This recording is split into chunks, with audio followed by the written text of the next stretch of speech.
Hi everyone, this is Madcap Toys with Cycling Omnivore Darren Lester.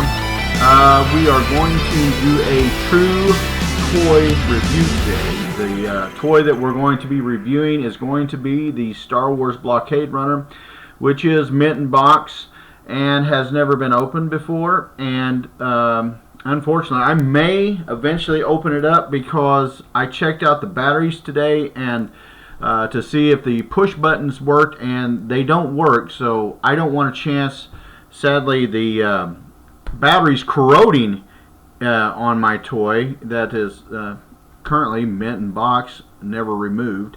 But I also at the same time don't want to take a chance in getting corrosion that could destroy something that to me is very collectible and very fun. And even if I don't keep it forever, I don't want it to be ruined because of, battery corrosion. That is the only negative thing I ever have to say about some toys that come with batteries. They're fun to hear the sounds from the movies and all that, but the problem with those toys is also if they're not taken out and removed out of boxes after a while, the batteries die, because like many of you guys know, and me knowing from running and working at Madcap Toys and years ago working as a manager at KB Toys and Circus World, the toys just eventually the batteries just die. So you're either left with that dilemma: do I take the toy out and remove it temporarily from box and still claim it's mint in box, which I don't do, but I try to explain it's new in box basically and only been removed from the box because of the battery issue.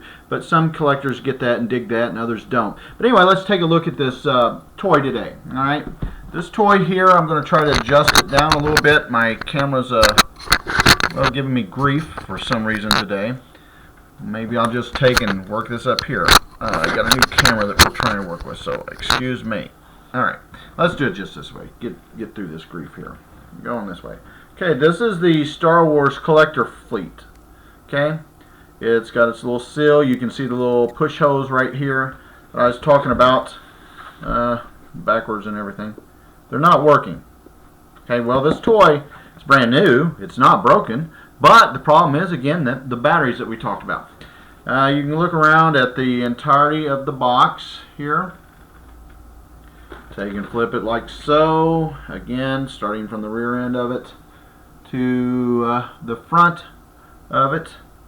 Again, let's go from the top here and move it gently to the side, and then let's go again, flip here on the bottom, turn her over.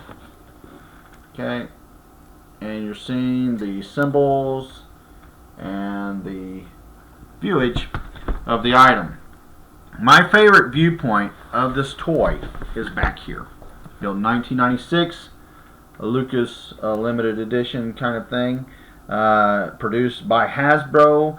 It sort of throws off a lot of collectors if you're like me, to where you're sitting there and you're like, okay, hey, who made this toy? Well, some guys will say, well, it's 1996 Lucasfilm Incorporated. Others will say, well, it's Hasbro. I personally know that they worked together. One licensed it and one actually produced it. So that's the way it actually goes. But anyway, this here toy that we're talking about, the Rebel Blockade Runner, is from the collector's fleet, as it states up here. It's called also Electronic Rebels Blockade Runner toy that was released basically, as I said, by Lucas and Hasbro Film, who produced it.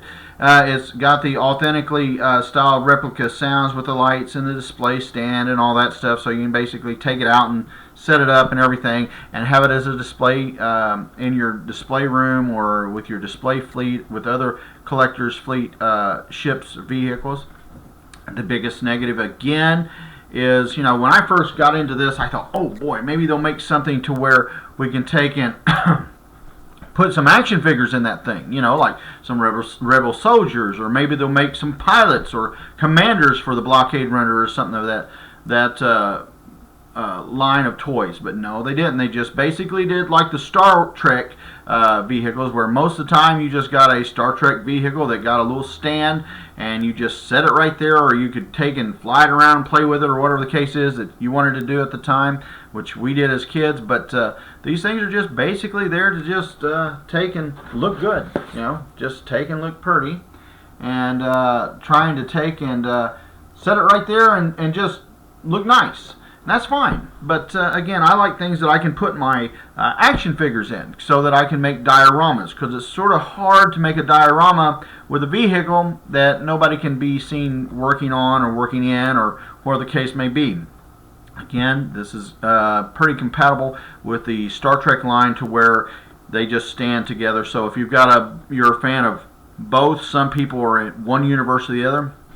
But if you're like me and you're a fan of almost everything sci-fi that's halfway decent, not just a joke, then this toy is a great toy to add to your collection. Again, it was made in 1996, thereabouts. Again, a lot of times the toys may be released in 97 or 95, because a lot of times they'll put a date on there just to stamp a generic date. But we're not going to go into that and explain that. You guys that collected long enough understand exactly what we're talking about. But these things are great. Collector's Fleet. It's got all kinds of information on the back. It's got about join the Star Wars fan club in the back. You know that Star Wars does that kind of thing every so often with the toys that they release, as far as the Star Wars sagas.